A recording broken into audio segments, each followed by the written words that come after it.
Okie dokie, Pickle. It's time for Helpful Honda Mailbag Friday. No. Thursday. The fact that it's happening on a Thursday does not change the fact that it's Helpful Honda Mailbag Friday. The North Texas Honda dealers want to help you score some great deals on award-winning Hondas. Stop by your helpful Honda dealer today or visit ntxhondadealers.com to learn more. Just like tomorrow might be Math Tuesday. You never know. Math Tuesday. You never know. So if you got questions about high school football, college football, recruiting, lifestyle, romance, travel, all of the things that we are qualified to answer. So, romance. I guess, yeah. Texas, get your comments in on Facebook, YouTube, Twitch, Twitter, all of the places that you're watching this show presently. We got a hard out in about 7 minutes, so we can answer up until then. Pickle, has anybody asked any questions? Yesterday was Star Wars Day. Who is considered the Empire in Texas high school football? I think, well, okay. So this is a tough question because there is an inherent, you have to view it in a couple of ways. Yeah, there. Because one would say, what is the dominant force in Texas high school football right now? I think there's a few different options. Westlake, of course, has won 3 state championships in a row.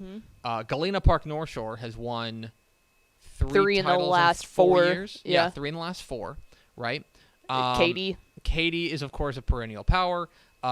Carthage. Shiner. Yeah. Shiner could be, if they don't spit the bit, so to speak, against Refugio back in 2019, they could be going for like a 4-peat.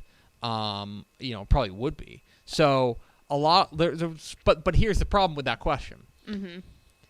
You have to take it in context, which is Star Wars, because the Empire is evil. Yeah. The Empire is evil. So if you want to know who the Empire is, do you want to know who the Empire is? Who? Oh, watch this. You ready for this? Modern day. That's fair. There you go. Modern day is the Empire. Yep. That's who they are, because they are all powerful. They have built a Death Star. They're in a faraway land. But they are a killing machine. Yep. And also not big fans. Yeah. So, yeah. If you put it into context. That's the answer. It's not who you think it is. That's the answer. The answer is modern day. They're the Empire. So there you go. How about that for a diplomatic answer on a Texas high school football show? How about that? You guys are trying to Capital get me, J journalist. Y'all are trying to get me in trouble. I can't get got. I'm the only one who can get me. Okay? I'm the only one. I'm the only one who can ruin my own career. Amazing. Yeah. All right. What's next? 2 different questions about state barbecue. So, yes. One, Duchess, at the state barbecue event, after the judging, does the general public have access to be available to eat some of what is cooked? Yeah, so, what's the leftover situation? I will say in Llano, it was a lot more open because they hadn't made the rule that parents/coaches had to be separated from the tent. Like we said, this year there was no one other than media allowed around the food and the competitors. So this year it would be nearly impossible. But if they go back to allowing them underneath all the tent and stuff, that's pretty good. But basically what happens is once your food is turned in, which is like your best, somewhere between like 7 and 9 cuts of meat, then the rest of it, they're free to give it to whoever they want. Like, you still have a whole remaining portion of brisket or a rack of ribs or anything like that. So at that point, yeah, if you stick around until after they've turned their stuff in, you're good to go. You can probably walk up and ask if you can have some stuff. The next one was, do you think state barbecue championships should be moved to December and held at AT&T Stadium alongside the state championship games? One, moving it to AT&T Stadium would not be smart at any point of the year because so many of the teams that are competing in that are either from far west Texas, up in the Panhandle, or down in the RGV. Down south, yeah. Down south. So that's why they keep hosting it in an Austin, Central Texas area, because it's easiest for everyone to meet there. If you push it all the way up here, I mean, that's 6-hour plane rides at that point. So I think there's an argument to be made that if you were to centralize all of the Texas high school football teams, AT&T Stadium, just because of the population densities, AT&T Stadium might in fact be the best option. And I think it's the best option for a lot of different reasons. Yes. But I think that it's the best option for that reason. If you were to centralize where all the Texas high school barbecue teams are, That's not centralized. It's not centralized. It would be in Central Texas Yeah. somewhere, in my opinion. Yeah, I agree. And the other thing is, I desperately do not want them to butt it up against the state championship. No, it needs to have its own that thing. is solely for my own benefit. Yes, for the kids too. Most of those are 1A to 3A schools. What was it, McMullen County one? Mm-hmm. No, they don't play football, but still. Yeah, the ones and you know this from when you walked around last year, you go up and people see Dave Campbell's and they go, hey, we're the offensive line, we're so-and-so's offensive line, and they're also on the barbecue team. So a lot of those teams probably wouldn't be able to compete if they moved it during football season because, at that point, 75% of them are probably the football players. Yes. Yeah, absolutely. That's the other thing is, you talk with some of these teams, and who was it? It was someone last year. It was like the entire offensive line. Yeah, it was the blessed offer or the baked offer, something. Yeah, somebody. Yeah, it was some team, and it was not like a small town. I want to say it was like a 4A or 5A town, but it was like their barbecue team is their offensive line. That's it. So it's like. You don't want to make them choose. No, and with all those 1A teams and stuff, too, there was even, when we were standing there at one point, a guy right in the middle of cutting his brisket had looked to see who was kind of like over his shoulder because we were the only people kind of allowed in that area. And he goes, hey, where's Matt Stepp? And it was one of the competitors. So he obviously knew, and he was like, yeah, we got the football team out here today. So, yeah, that just wouldn't be able to work. Solid question, but I'd rather them. And for personal reasons. Yeah, I know. We wouldn't be able to enjoy it. So. Yeah, that's fair. Think about who really loses here. Yeah, exactly right. Yeah. What are you trying to take food out of my mouth? Literally? I don't mean that as some sort of turn of phrase. I mean that you're trying to take brisket out of my mouth. I don't appreciate that. Okay. Do we have any more? One more. Okay. Football question. First-time head coach who you think will have the biggest impact this fall? Ooh. Biggest impact. So here's the thing. Impact as in most chance to win the state championship, or impact as in turning around a program? So Matt Stepp and I talked about this on Tep and Stepp about a month ago. We talked about a first-year head coach with the best chance of winning a state championship. The answer might be a guy like Tony Salazar, right? Yeah. Tony Salazar at Westlake. Or Geyer's new coach. Or Reed Heim there, right? But here's the thing. If you're talking about I want to phrase this correctly. Of course, Coach Salazar is going to have a big impact on the team. Yes. But there's no, I talked with him. I'll just spoil it. I talked with him for the 6A preview yesterday. Okay?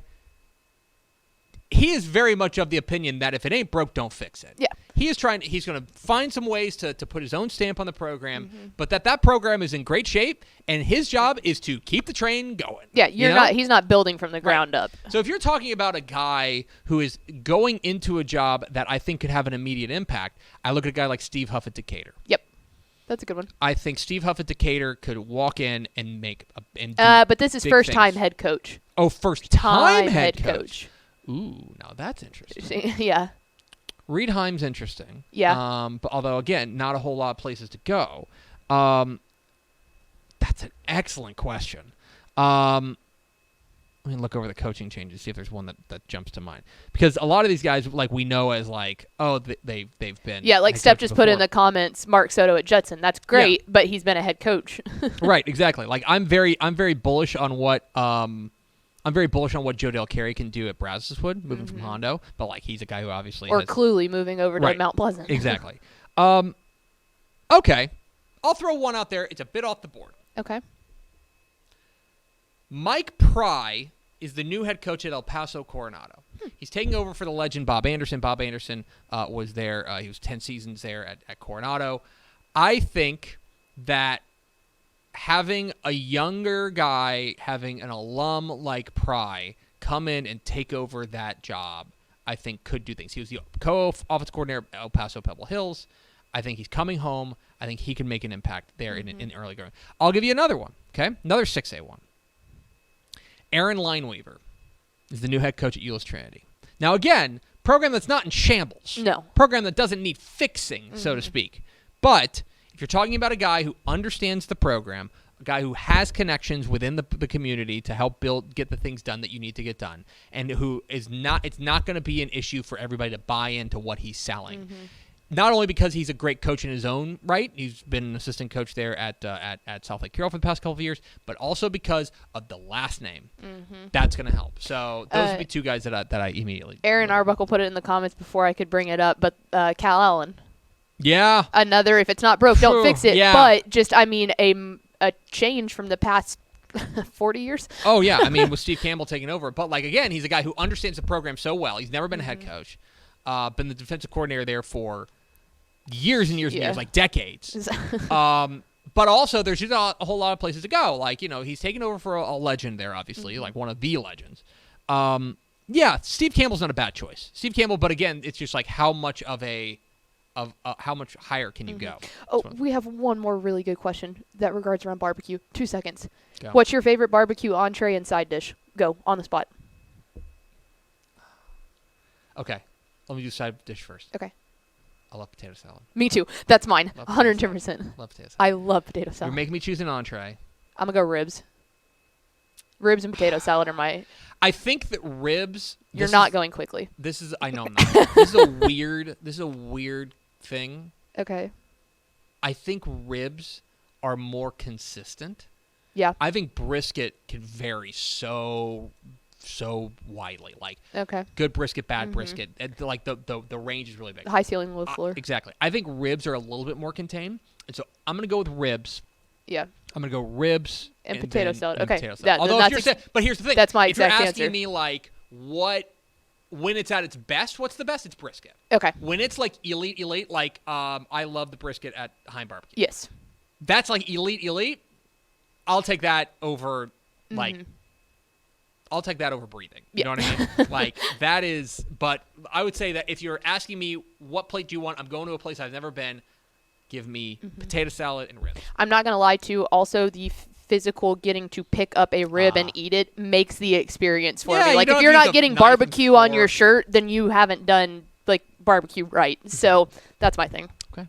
Thanks so much for watching that video. If you would like more and to be notified when they come out, go ahead and click that subscribe button right down there. You can also watch Texas Football Today every day live at noon on TexasFootball.com, Facebook, Twitch, and right here on YouTube. For more of the best coverage of Texas football in the Lone Star State, go to TexasFootball.com/subscribe.